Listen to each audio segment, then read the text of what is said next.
Hello! Avant tout, je tiens à remercier tous les gens qui ont participé à notre campagne Ulule et qui ont débloqué le premier palier et donc nous ont permis de financer un tout nouveau site qui promis sera un peu moins orange. On vous aime presque autant qu'on aime ce coussin, hein, ce qui n'est pas peu dire. Mais ce qui est un peu bizarre hein, quand j'y pense. Et c'est pas fini parce qu'il reste plein de temps et plein de paliers qui nous permettront de faire de super podcasts, de super vidéos YouTube et plein de trucs inédits. Oh, et avant de démarrer, petit disclaimer, la largeur de notre écran englobe dans cette vidéo des courants de cinéma pas du tout pour les âmes sensibles, et même si on ne montre rien et qu'on ne décrit rien précisément, pour nous adresser à un public large, je préfère préciser qu'on va parler de films assez gore et assez méchants.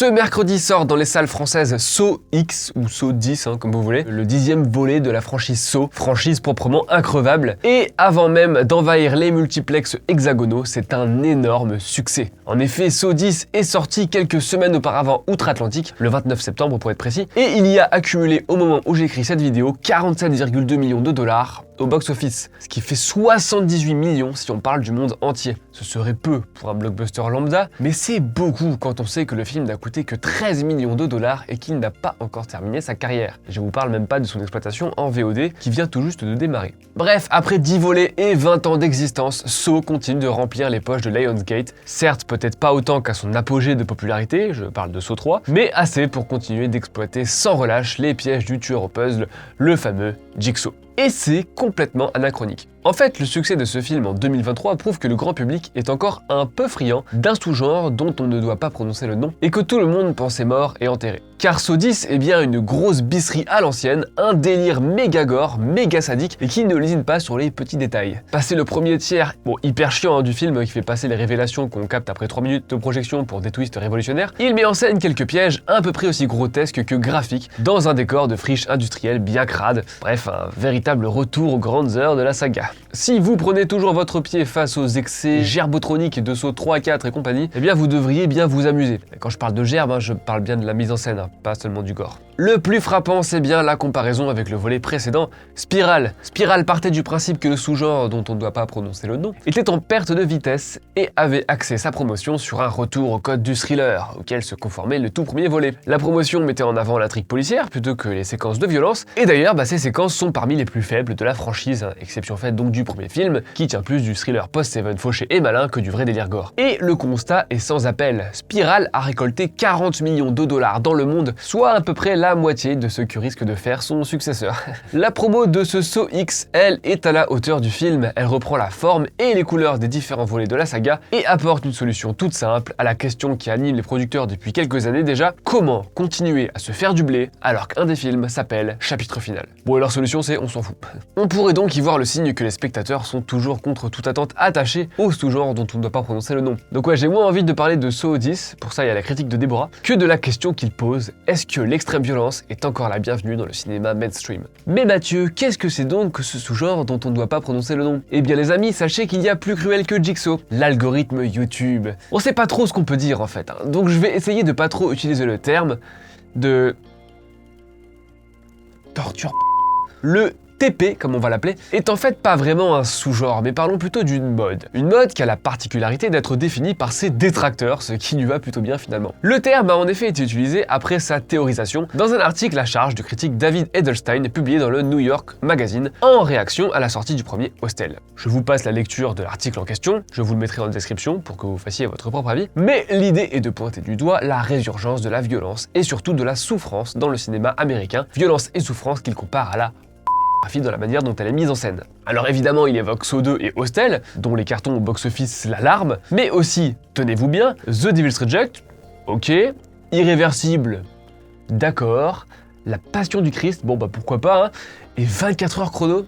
Ok d'accord, bon voilà. Bon, son papier, il évoque pas tant une nouvelle forme de violence au cinéma que son succès auprès du grand public. D'ailleurs, le cinéma qui met en scène la douleur de ses personnages, etc., il existait bien avant Hostel et les suites de Saw, que ce soit dans l'underground japonais, le catégorie 3 ou dans le cinéma d'exploitation occidentale. Si le sujet vous intéresse, je vous conseille l'excellent bouquin de Pascal Français, ou si vous avez la flemme de lire parce que vous avez le cerveau trop grillé par la saga Saw, je vous conseille également la vidéo d'Az l'épouvantail sur le sujet. Non, l'article d'Edelstein parle de la contamination du cinéma grand public, donc mainstream, par ces productions qui, autrefois, sauf exception, circulaient dans les salles du quartier, sur les VHS, parfois même sous le manteau.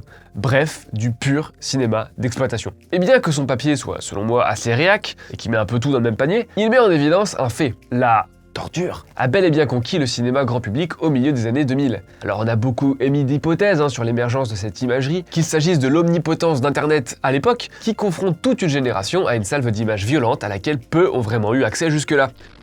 Bravo, vous êtes sur internet.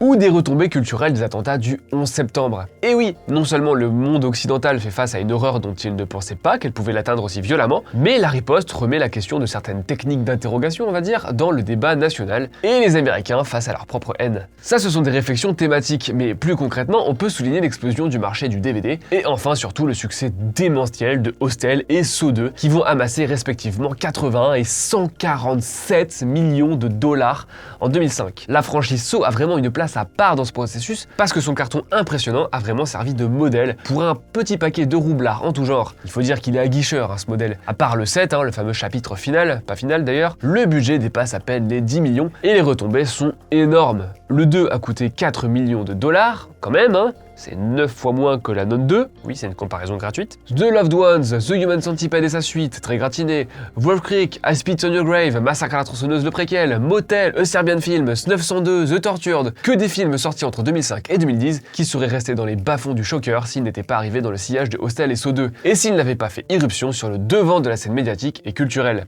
N'empêche, The Tortured, les mecs se sont pas foulés pour le titre, ni pour l'affiche. Seulement voilà, cette mode était par définition éphémère et elle s'est tarie presque aussi vite qu'elle s'est emballée. Dans les années 2010, les productions se sont raréfiées. The Human Centipede 2 avait défrayé la chronique en multipliant les pires immondices. Le 3 n'a même pas été aussi lucratif. Et pire encore pour un TP, il a très vite sombré dans l'oubli collectif. Bref, circuler, il n'y a plus rien à voir, même les sauts sont concernés. L'épisode 3 a été un carton inédit avec 165 millions de dollars de recettes. Et à partir de là, la saga a un peu à peu perdu de son pouvoir au box-office, même s'il faut attendre le 6 avant qu'elle passe en dessous de la barre des 100 millions et qu'elle reste dans tous les cas extrêmement lucrative. Alors, qu'est-ce qui s'est passé? Eh ben, la loi du cinéma d'horreur. Le sous-genre a très vite sombré dans la surenchère. Surenchère encouragée directement par la saga Saw, encore une fois, parce que le 3 poussait les potards au max pour un film destiné quand même à prendre d'assaut les multiplex, au point de se manger, souvenez-vous, une interdiction au moins de 18 ans en France, ce qui était quand même assez inédit. Et je le rappelle, c'est celui qui a le plus marché. Bravo, je vous félicite pas. Du coup, de mon point de vue, deux branches se sont formées.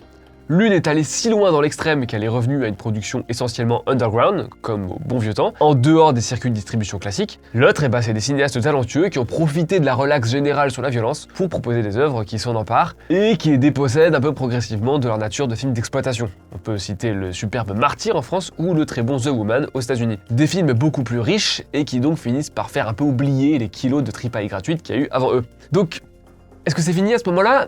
Eh bien, la franchise Saw a longtemps continué à faire de la résistance. Je viens de dire que la saga a perdu en rentabilité, mais Saw chapitre passé final en 2010 a retrouvé un moyen de braquer le box-office. Jigsaw en 2017 avait retapé les 100 millions de dollars pour 10 millions de budget. Et aujourd'hui, Saw X en 2K23 parvient encore à attirer beaucoup de monde en salle. Et le plus récent qui a le moins bien marché, c'est celui qui mettait le moins l'accent sur les pièges. Saw 10 viendrait-il nous rappeler qu'il reste un public pour ce genre de choses? C'est difficile à dire. Parce que pour l'instant, c'est le seul à y aller aussi franchement. Par contre, on a vu des films qui reprennent peu ou prou le concept des pièges, et ces films ont connu un énorme succès au début des années 2020. Notamment les films d'Escape Game, dont le plus connu est Escape Game, qui a connu un succès très comparable à celui de Saw. Un piège, des personnages qui passent les uns après les autres, et un certain sadisme de la narration. La seule différence, c'est pas très gore. Mais en soi, c'est le même principe, le jeu, le sadique, les twists. Et la manne commence déjà à être très prolifique. Si vous êtes fan d'Escape Game, s'il y a Escape Room, ou encore, attention, No Escape Room, à ne pas confondre avec Escape Game, donc, dont le titre original est Escape Room. Après, si on n'est pas des amateurs d'homonymie, on retrouve plusieurs trucs dans le même style comme #FollowMe qui mélange carrément le concept de hostel et de Saw sur fond d'escape game. Et là, si on gratte un peu, il y a quand même un peu de gore au fond. Alors est-ce que Saw X va relancer l'intérêt des studios pour ce genre de film? Difficile à dire d'ailleurs parce que ça reste une franchise qui trouve toujours des moyens plus capillotractés de faire revenir le pauvre Tobin Bell, et elle est un peu obligée, parce que bah voilà, elle est un peu prisonnière de ses propres gimmicks. Le mec en phase terminale de cancer, il a quand même eu le temps de concevoir l'équivalent du Disneyland du supplice, de massacrer la moitié de la population américaine et de recruter la deuxième moitié comme des sous-fifres. Est-ce qu'on a envie de voir de nouveaux trentenaires se faire réduire en carottes râpées pendant 1 heure? Bon bah ce sera peut-être plus rigolo que les bondieuseries du moment. Reste que si à l'époque les sous-Saw et les sous-hostels se sont multipliés sur le marché DTV, donc en DVD et compagnie, leurs réminiscences contemporaines passeront forcément par les fonds de catalogue des services de VOD ou SVOD. En tout cas, on en parlera plus en détail dans notre podcast sur la saga Saw, dont le premier épisode sera disponible jeudi. On y parlera aussi twist pété, décisions absurdes, chronologie imbitable et morale discutable. Promis, on va se marrer. Salut!